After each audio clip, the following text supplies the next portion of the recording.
Globally, there has been a push for countries to increase investment in renewable energy.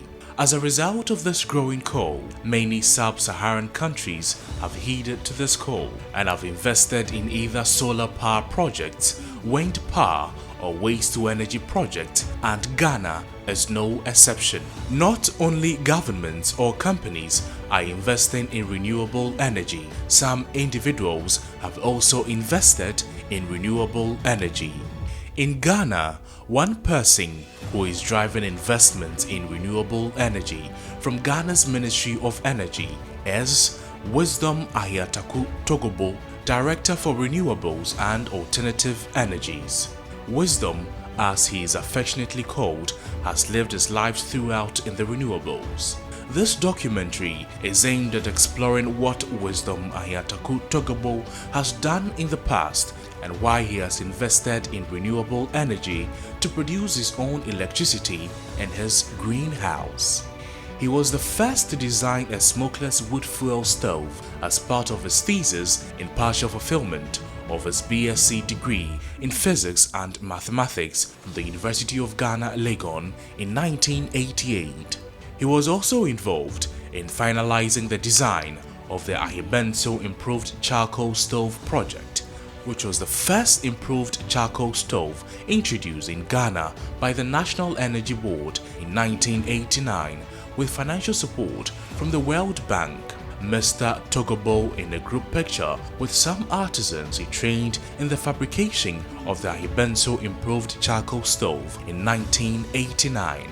He also led the development and supervision of the construction of the first biogas-to-power plant in Apollonia in 1991, which utilizes human excreta and cow dung, a 500-meter cube biogas digester, and a 12.5 kilowatt generator sponsored by the National Energy Board.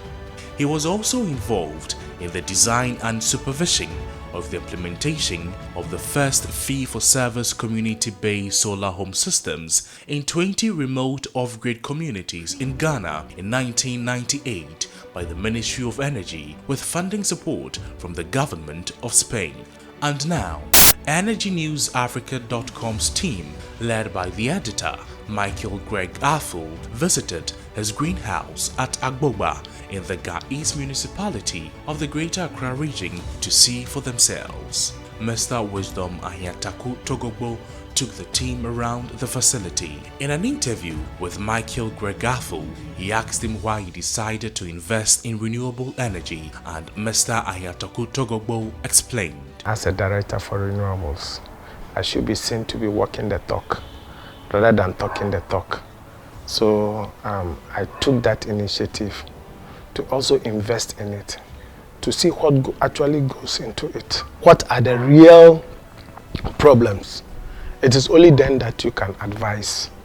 It's only then that you can come out with policies that can address some of these challenges.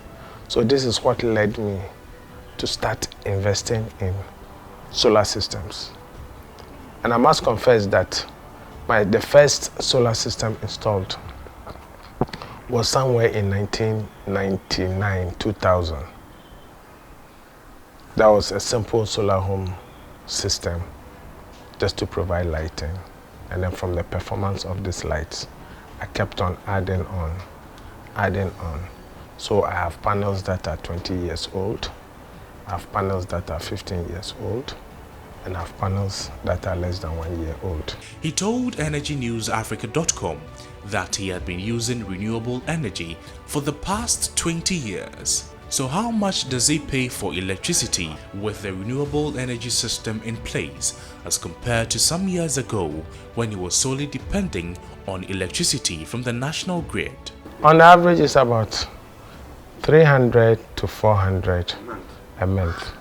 Sometimes if there are special occasions, you may pay more. But for now, I pay less than 100. Sometimes 50 cedis, sometimes 20 cedis a month.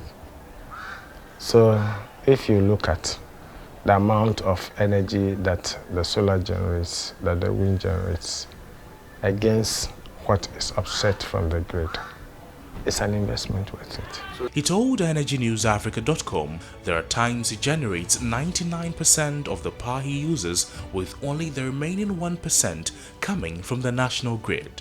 When the kids are in school and they are not using air conditions, etc., sometimes I go as high as 98% of electricity coming from solar and wind.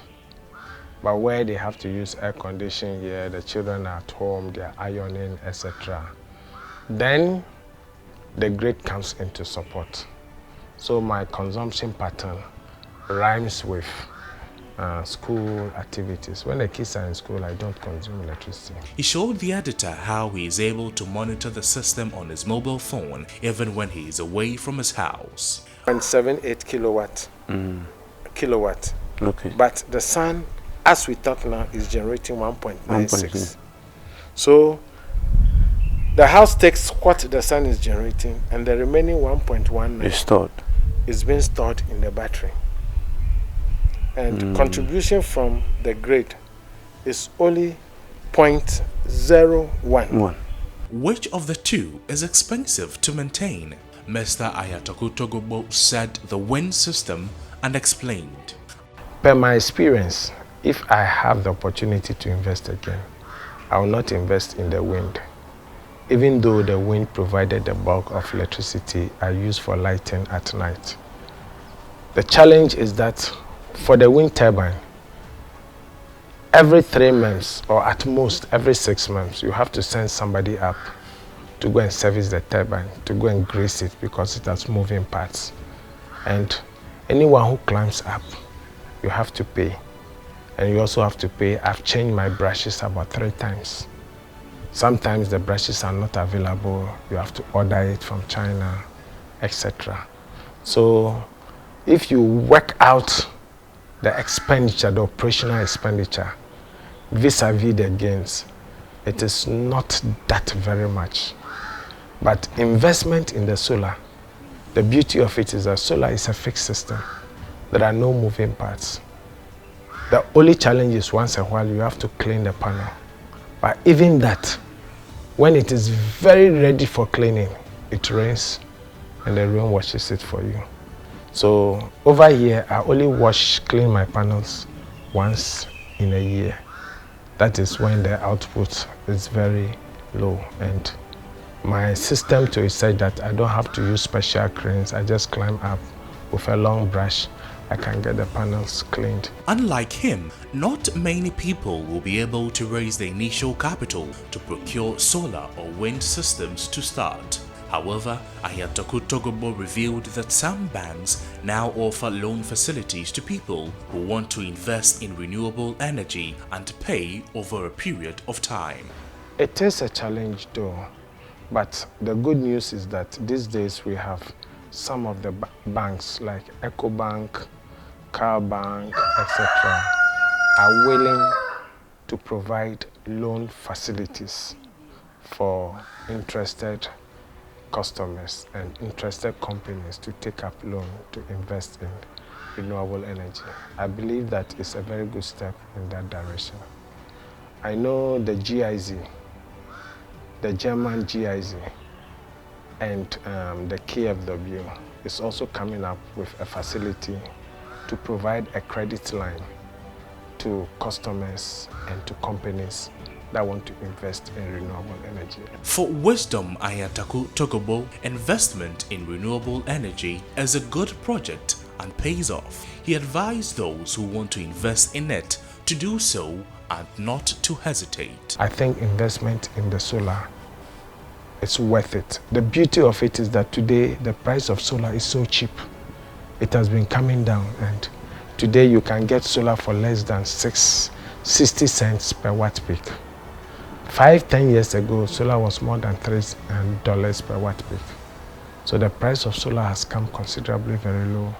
And if you want to make an investment, especially if you're a non-residential consumer, it is worth even taking a loan at the commercial rate to invest in the solar. And I can assure you that within 2 to 3 years, you can be able to pay out that loan from the savings you make from ECG.